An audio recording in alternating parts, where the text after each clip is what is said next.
¿Venezuela saldría de su crisis con la dolarización?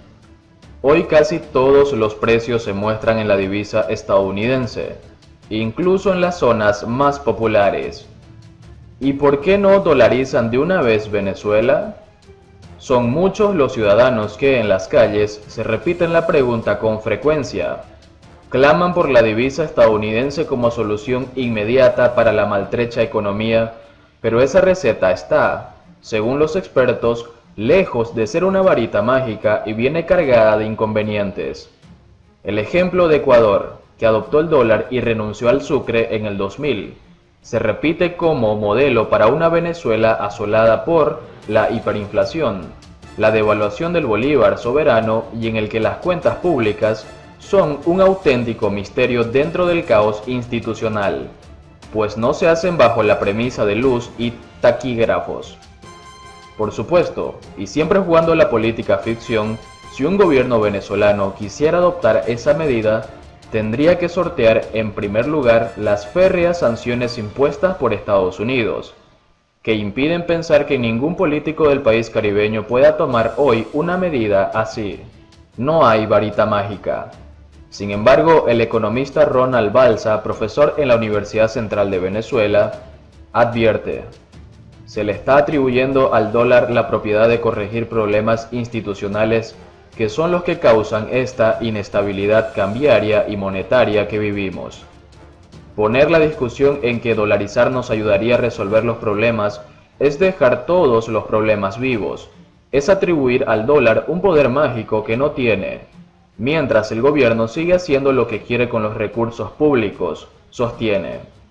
Balsa considera que primero deben abordarse los problemas estructurales de la economía y la institucionalidad venezolana. Si no se hace así, el riesgo al dolarizar es apenas taparlos, pero no solventarlos. En su opinión, es como tener una pared que está filtrando agua. Entonces se toma la decisión de pintar y cubrir ese problema. Dolarizar es como pintar la pared, no es resolver el problema que es probablemente una tubería que está botando agua, sostiene. Destrucción del sistema de precios.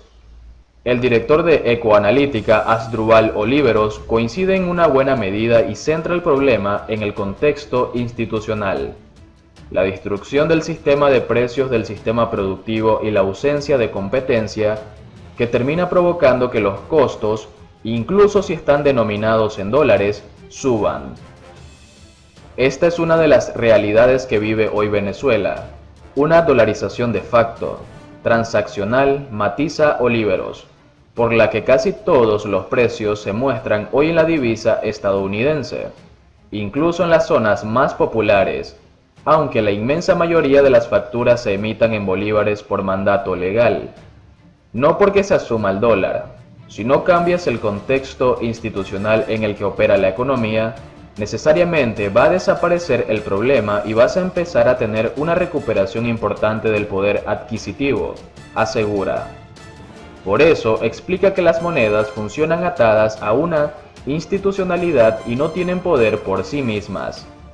El dólar funciona en países donde tiene una institucionalidad sólida. Si te vas con dólares a Kabul o un enclave del Estado Islámico, probablemente la situación del poder de compra del dólar sea muy diferente a usarlo en Nueva York, Lima o la misma Caracas, explica. ¿Una camisa de fuerza? Oliveros también explica que uno de los efectos de adoptar el dólar es que somete la gestión pública a una situación de muchísimo control porque parte de los gastos del Estado que asume el dólar se ciñen al circulante en esa moneda. Al perder el Estado la capacidad de emitir monedas, se tiene que ajustar en función de ese flujo de dólares que está entrando en la economía. Todo ello se traduce en una disciplina impuesta, una especie de camisa de fuerza, ya que el margen de maniobra se reduce al no poder emitir moneda. Sin embargo, advierte de que es una camisa de fuerza rígida y puede, por tanto, quitar competitividad en un sector como el venezolano donde hay grandes desequilibrios en términos de competitividad.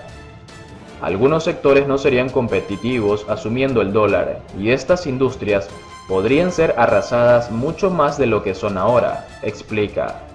Por otra parte, subraya entre las desventajas que ata las expectativas inflacionarias a las expectativas del país, cuya moneda asumes, en este caso, Estados Unidos a merced de los vaivenes.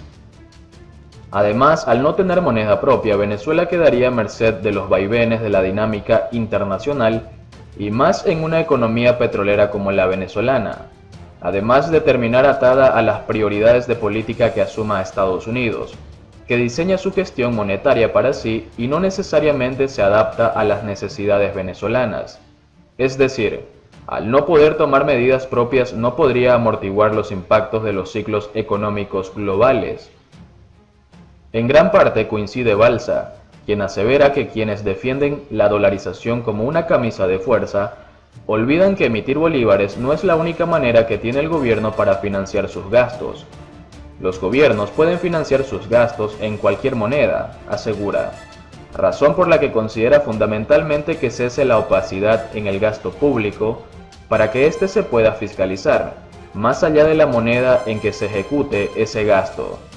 Si a un gobierno le dices, vamos a dolarizar para poner una camisa de fuerza, lo que estás diciendo es no nos fijemos en el presupuesto, es las recomposiciones que hagan, a qué dedican el gasto, qué comprometen del territorio nacional para uso de otros países, sostiene. Si el gobierno es opaco en el manejo del gasto, no importa la moneda en la que lo haga, explica. No hay garantía para los salarios. Balsa destaca que la dolarización no es tampoco una garantía para el salario de los trabajadores. En un país que se empobrece, no importa la moneda en que lo paguen. En Estados Unidos hay gente pobre. Dolarizar no protege al trabajador si no tiene algo que vender la empresa en la que está, y lamentablemente en Venezuela parte de la discusión política se ha desviado. Poner la dolarización como la solución o la panacea es pedir algo que tiene tanto sentido como pedir un presupuesto, dice. Sin embargo, critica que haya quienes la reclaman como medida mágica porque es más atractivo que pedir la rendición de cuentas al gobierno de sus gastos. Eso sí, y, de nuevo, en el terreno de la ficción, Balsa detalla que, en caso de solventar los problemas estructurales y adoptar el dólar, Venezuela también se enfrentaría a otro problema, el de las exportaciones. Si China devalúa su moneda con respecto al dólar, sus productos se abaratan, añade. De ese modo, a una Venezuela hipotéticamente dolarizada le resulta más difícil venderles a los europeos, por ejemplo, porque pueden comprar a los chinos más barato. Imagina un país como Venezuela que en este momento lo que podía exportar era petróleo y ya ni siquiera, que tiene una industria muy golpeada por estos años de retraso tecnológico, esté atada al dólar y los chinos devalúen el yuan. Entonces los venezolanos no pueden exportar ni siquiera a Colombia, concluye. El país caribeño quedaría sin poder devaluar su moneda, inmerso en otro tipo de problemas de crecimiento. Es decir, se tapa una filtración en una pared con una mano de pintura pero sigue botando agua. Por otro lado, ¿quiénes son y qué hacen los chamos de Maduro? Un artista familiar del presidente en disputa Nicolás Maduro de Venezuela salta a la vista. Su hijo Nicolásito y sus hijastros, conocidos como los chamos, Walter, Joswal y Yoser, se han encargado de llegar a los titulares. ¿Quiénes son, qué hacen y por qué son conocidos? Su hijo biológico Nicolás Maduro Guerra, de 29 años, y que se le parece físicamente, tiene cargo en el gobierno del padre. Es miembro de la Asamblea Nacional Constituyente de Venezuela que lidera Diosdado Cabello y es considerada como ilegítima de parte de Estados Unidos y otras naciones. Además ocupa el cargo de director del Cuerpo de Inspectores de la Presidencia. A fines de junio el Departamento del Tesoro de Estados Unidos sancionó a Nicolásito para poner presión al padre. Maduro confía en su hijo Nicolásito y otros cercanos a su régimen autoritario para mantener un dominio absoluto sobre la economía y reprimir al pueblo de Venezuela, alega el gobierno de Estados Unidos. Los hijastros de Maduro. El mandatario en disputa tiene además 3 hijastros, adquiridos después de casarse con Cilia Flores, Walter, Joswal y Yoser. Ellos son los hijos de Flores con su exmarido, Walter Ramón Gavidia Rodríguez. También conocidos como los Chamos, los tres hijastros de Maduro acaban de entrar en la lista negra de Estados Unidos. El jueves fueron señalados como parte de una vasta red de corrupción en la compra de alimentos que los benefició. Los tres hijastros, dijo el Departamento de Estado al anunciar las sanciones, fueron sobornados por el colombiano Alex Naim Saab, que los conoció en 2011 y orquestó un plan para ganar millonarios contratos. Con la ayuda de los Chamos, Saab armó una amplia red para importar alimentos y distribuirlos en Venezuela dentro del programa oficial de entrega de comida a precios subsidiados. Los tres Chamos. Una reseña del diario El Nacional indica que Walter Jacob Gavidia Flores, de 40 años, es abogado y fue juez titular del Tribunal de Primera Instancia en funciones del noveno juicio del Circuito Judicial Penal del Área Metropolitana 2012-2013, cuando tenía 27 años. Como juez se encargó de varios casos claves para el gobierno de Nicolás Maduro. En 2014, Gavidia Flores fue designado mediante Gaceta Oficial del 6 de mayo como presidente de la Fundación Propatria 2000, el organismo encargado de administrar, financiar y ejecutar obras de infraestructura siguiendo los lineamientos del Plan de la Patria.